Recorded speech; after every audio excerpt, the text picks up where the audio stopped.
The Idle Thoughts of an Idle Fellow by Jerome K. Jerome. Section 7. On the Weather. Things do go so contrary-like with me. I wanted to hit upon an especially novel, out-of-the-way subject for one of these articles. I will write one paper about something altogether new, I said to myself. Something that nobody else has ever written or talked about before, and then I can have it all my own way. And I went about for days trying to think of something of this kind, and I couldn't. And Mrs. Cutting, our charwoman, came yesterday. I don't mind mentioning her name, because I know she will not see this book. She would not look at such a frivolous publication. She never reads anything but the Bible and Lloyd's Weekly News. All other literature she considers unnecessary and sinful. She said, "Law, sir, you do look worried." I said, "Mrs. Cutting, I am trying to think of a subject, the discussion of which will come upon the world in the nature of a startler. Some subject upon which no previous human being has ever said a word. Some subject that will attract by its novelty, invigorate by its surprising freshness." She laughed and said I was a funny gentleman. That's my luck again. When I make serious observations, people chuckle. When I attempt to joke, nobody sees it. I had a beautiful one last week.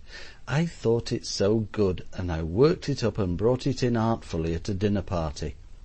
I forget how exactly, but we had been talking about the attitude of Shakespeare toward the Reformation, and I said something and immediately added, that reminds me.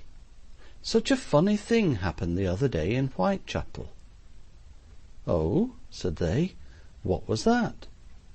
"Oh, 'twas awfully funny," I replied, beginning to giggle myself. "It will make you roar." And I told it them. There was dead silence when I finished, and it was one of those long jokes, too. And then at last somebody said, "And that was the joke?" I assured them that it was, and they were very polite and took my word for it. All but one old gentleman at the other end of the table, who wanted to know which was the joke, what he said to her or what she said to him, and we argued it out. Some people are too much the other way. I knew a fellow once whose natural tendency to laugh at everything was so strong that if you wanted to talk seriously to him, you had to explain beforehand that what you were going to say would not be amusing. Unless you got him to clearly understand this, he would go off into fits of merriment over every word you uttered. I have known him, on being asked the time, stop short in the middle of the road, slap his leg, and burst into a roar of laughter. One never dared say anything really funny to that man.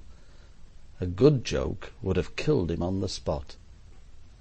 In the present instance I vehemently repudiated the accusation of frivolity, and pressed Mrs. Cutting for practical ideas.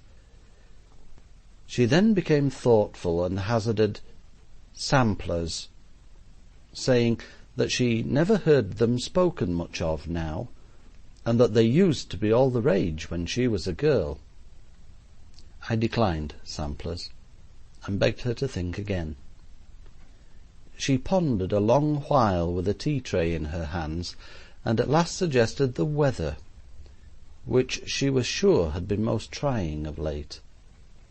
And ever since that idiotic suggestion I have been unable to get the weather out of my thoughts, or anything else in. It certainly is most wretched weather. At all events, it is so now at the time I am writing, and if it isn't particularly unpleasant when I come to be read, it soon will be. It always is wretched weather, according to us. The weather is like the government, always in the wrong. In summer-time we say it is stifling, in winter that it is killing. In spring and autumn we find fault with it for being neither one thing nor the other, and wish it would make up its mind. If it is fine, we say the country is being ruined for want of rain. If it does rain, we pray for fine weather. If December passes without snow, we indignantly demand to know what has become of our good old-fashioned winters, and talk as if we had been cheated out of something we had bought and paid for. And when it does snow, our language is a disgrace to a Christian nation.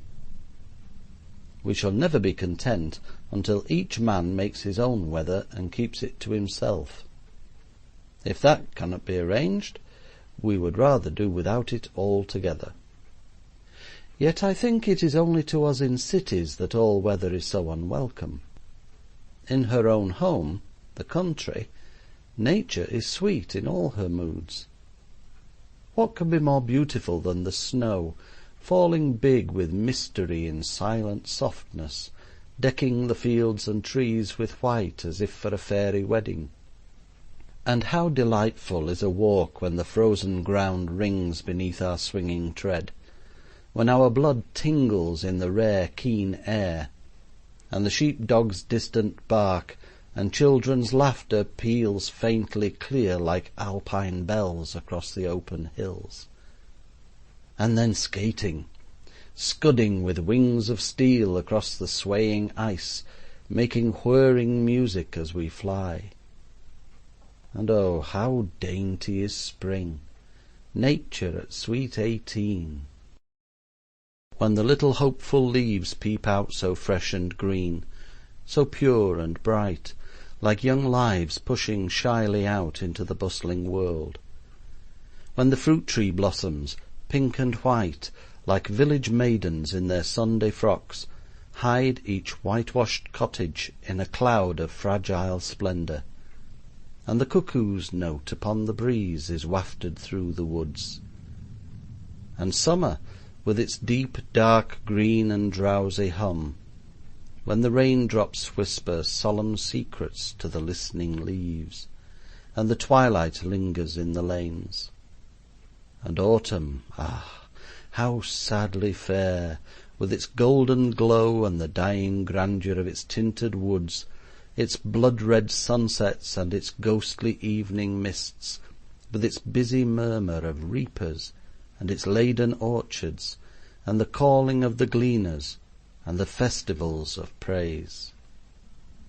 The very rain and sleet and hail seem only nature's useful servants when found doing their simple duties in the country, and the east wind himself is nothing worse than a boisterous friend when we meet him between the hedgerows. But in the city, where the painted stucco blisters under the smoky sun, and the sooty rain brings slush and mud, and the snow lies piled in dirty heaps, and the chill blasts whistle down dingy streets and shriek round flaring gaslit corners, no face of nature charms us. Weather in towns is like a skylark in a counting-house, out of place and in the way. Towns ought to be covered in, warmed by hot water pipes and lighted by electricity.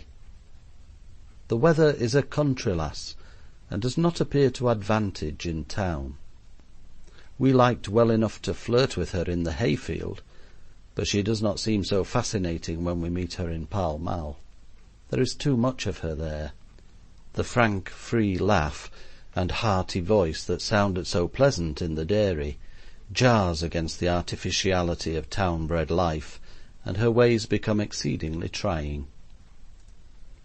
Just lately she has been favouring us with almost incessant rain for about 3 weeks, and I am a demmed, damp, moist, unpleasant body, as Mr. Mantalini puts it. Our next-door neighbour comes out in the back garden every now and then and says it's doing the country a world of good. Not his coming out into the back garden, but the weather. He doesn't understand anything about it, but ever since he started a cucumber frame last summer, he has regarded himself in the light of an agriculturist, and talks in this absurd way with the idea of impressing the rest of the terrace with the notion that he's a retired farmer. I can only hope that for this once he is correct, and that the weather really is doing good to something, because it is doing me a considerable amount of damage. It is spoiling both my clothes and my temper. The latter I can afford, as I have a good supply of it, but it wounds me to the quick to see my dear old hats and trousers sinking, prematurely worn and aged, beneath the cold world's blasts and snows. There is my new spring suit, too.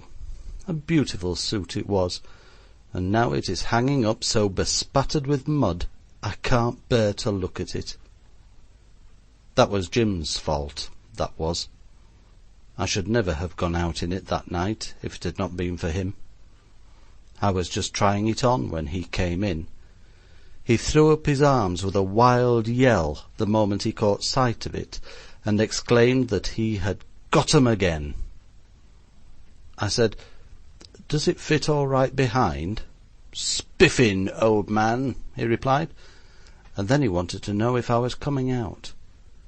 I said no at first, but he overruled me.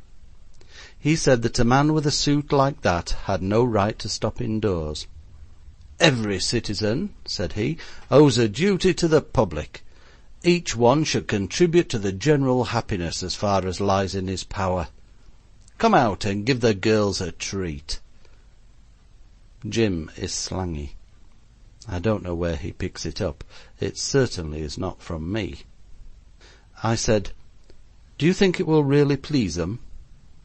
He said it would be like a day in the country to them. That decided me.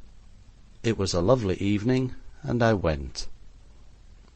When I got home, I undressed and rubbed myself down with whisky, put my feet in hot water and a mustard plaster on my chest, had a basin of gruel and a glass of hot brandy and water, tallowed my nose, and went to bed.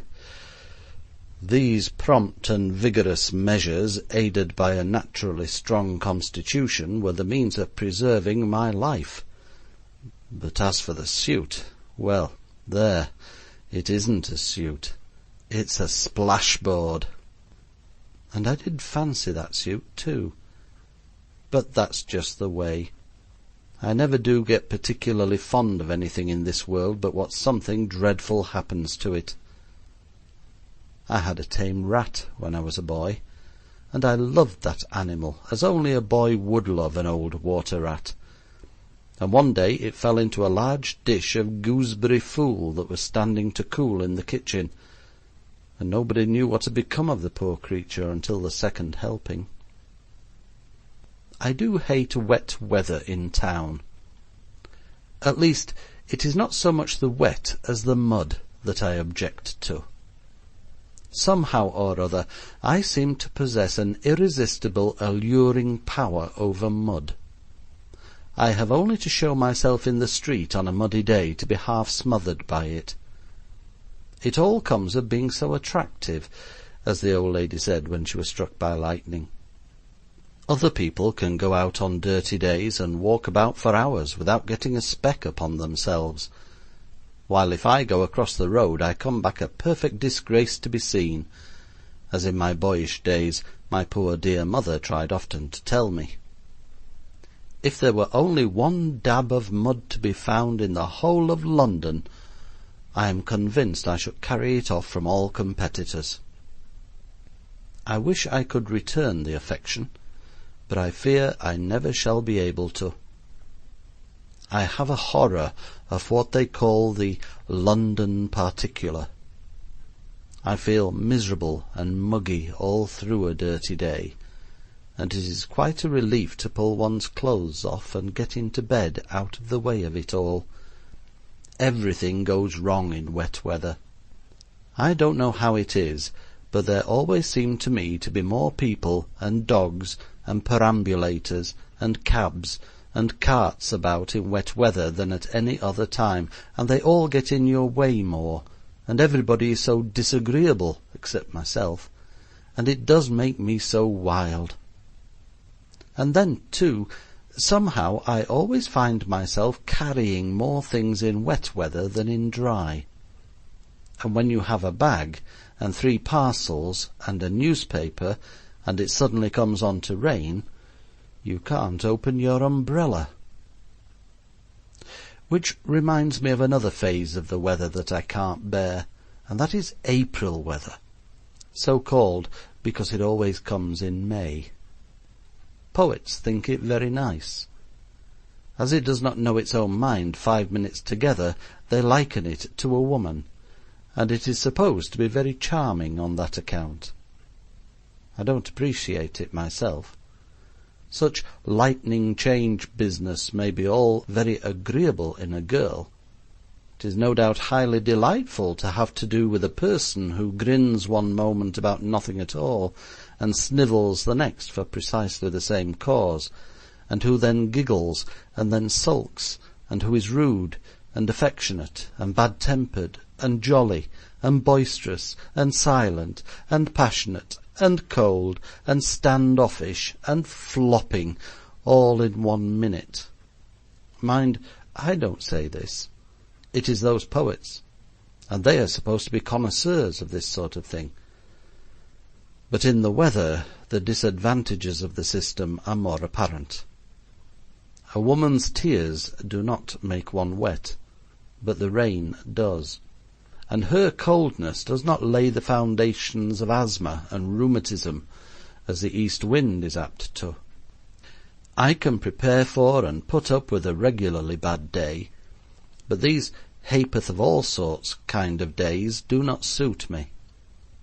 It aggravates me to see a bright blue sky above me when I am walking along wet through, and there is something so exasperating about the way the sun comes out smiling after a drenching shower and seems to say, "Lord love you, you don't mean to say you're wet? Well, I am surprised. Why, it was only my fun." They don't give you time to open or shut your umbrella in an English April, especially if it is an automaton one. The umbrella, I mean, not the April. I bought an automaton once in April, and I did have a time with it.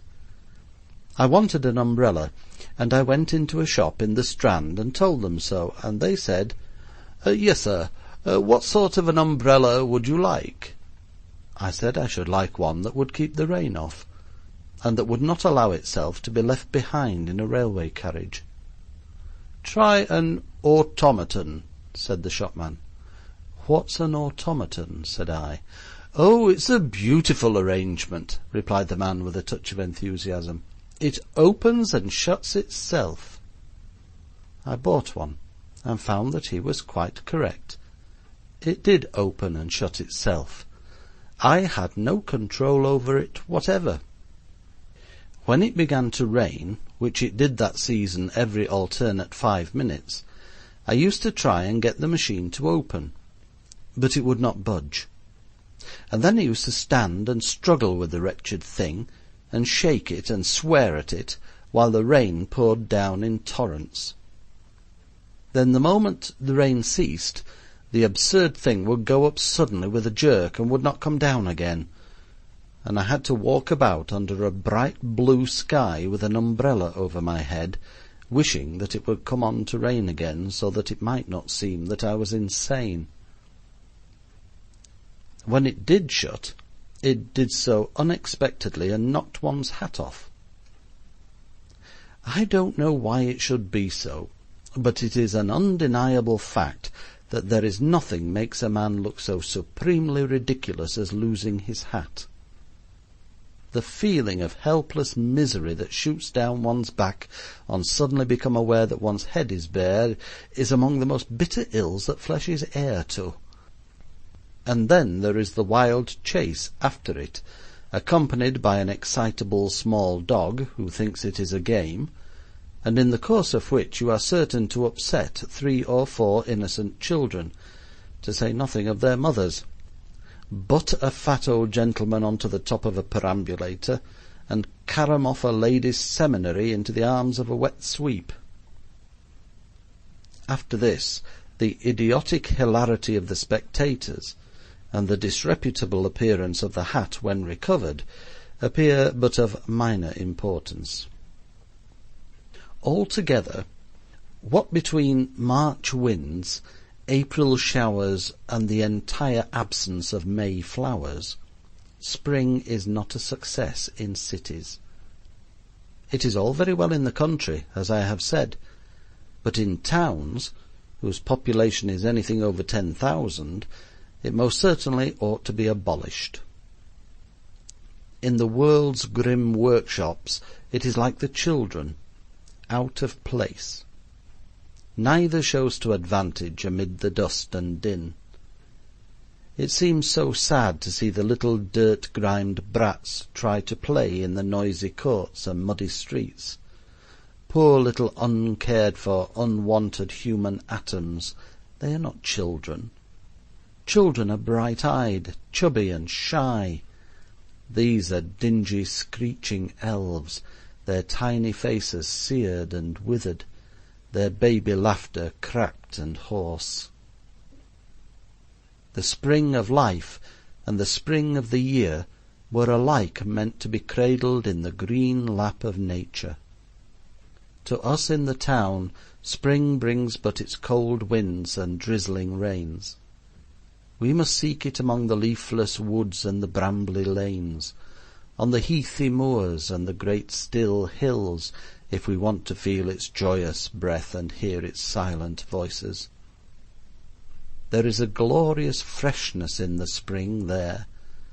The scurrying clouds, the open bleakness, the rushing wind, and the clear, bright air thrill one with vague energies and hopes.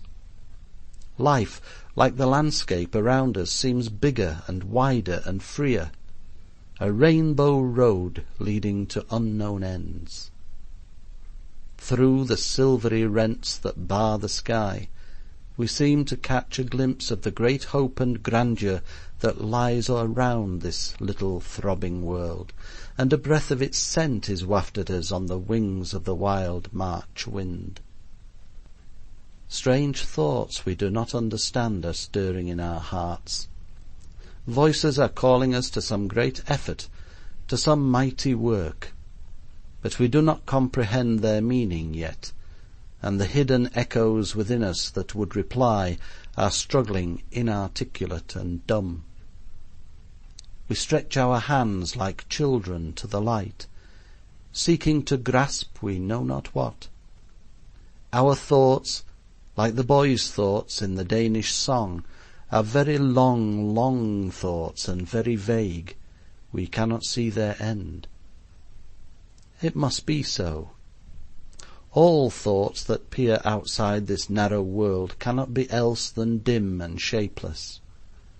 The thoughts that we can clearly grasp are very little thoughts, that 2 and 2 make 4, that when we are hungry it is pleasant to eat, that honesty is the best policy. All greater thoughts are undefined and vast to our poor childish brains.